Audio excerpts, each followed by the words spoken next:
ہمت کبھی نہ ہاریں، کمزور کبھی نہ پڑیں۔ ایسا نہیں ہے کہ صحت ہمیشہ ایک جیسی رہتی ہے، ایسا نہیں ہے کہ حالات ہمیشہ ایک جیسے رہتے ہیں، لیکن جو لوگ ہمت ہار جاتے ہیں نا، جو کمزور پڑ جاتے ہیں، یعنی ایک بندے کو ڈاکٹر نے کہا ہے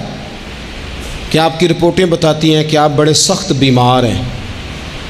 آپ دوائی کھائیں، لیکن رپورٹ آپ کی کہتی ہے کہ ان کے بچوں کو بھی کہا جا رہا ہے کہ کوئی 2 ہی ہفتے ہیں خدمت کر لو۔ تو جس کے 2 ہفتے ڈاکٹر نے بتائے تھے، اس نے ٹینشن ایسی لے لی کہ وہ 5 دن بھی نہیں نکالے اس نے۔ اور ایک بندہ ایسا تر و تازہ ہے کہ ڈاکٹر نے کہا جی آپ کی رپورٹیں بڑی گڑبڑ ہیں، اللہ جانے کیا بنے گا۔ تو وہ کہنے لگا کہ تو اپنے علم کے مطابق بات کر رہا ہے نا، تو رپورٹیں دیکھ کے بات کر رہا ہے، ہونا تو وہ ہے جو میرا رب چاہے گا۔ آپ ہمت سے لگے رہتے ہیں نا، ہمت سے آپ جد و جہد کرتے رہتے ہیں، کوشش، لیکن شرط یہ ہے کہ آپ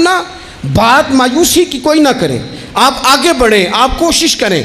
آپ کے جذبے ماند نہ پڑیں، آپ خوشی کے ساتھ، توانائی کے ساتھ، اچھی اچھی باتیں سوچ کر، ذہن مثبت بنا کر، بار بار اچھے پہلو زندگی کے سوچ کر آگے بڑھیں۔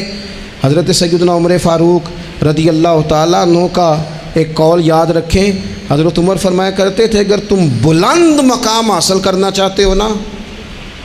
تو پھر کم ہمت کبھی نہ ہونا، پھر ہمت نہ تمہاری ٹوٹنے پائے، حالات اوپر نیچے ہو جائیں گے، کبھی کبھی دھوپ چھاؤں کا سامنا کرنا پڑے گا، لیکن تمہاری ہمت کبھی بھی کمزور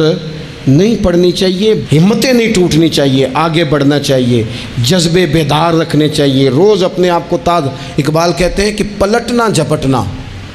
اور جھپٹ کر پلٹنا، یہ لہو گرم رکھنے کا ہے ایک بہانہ۔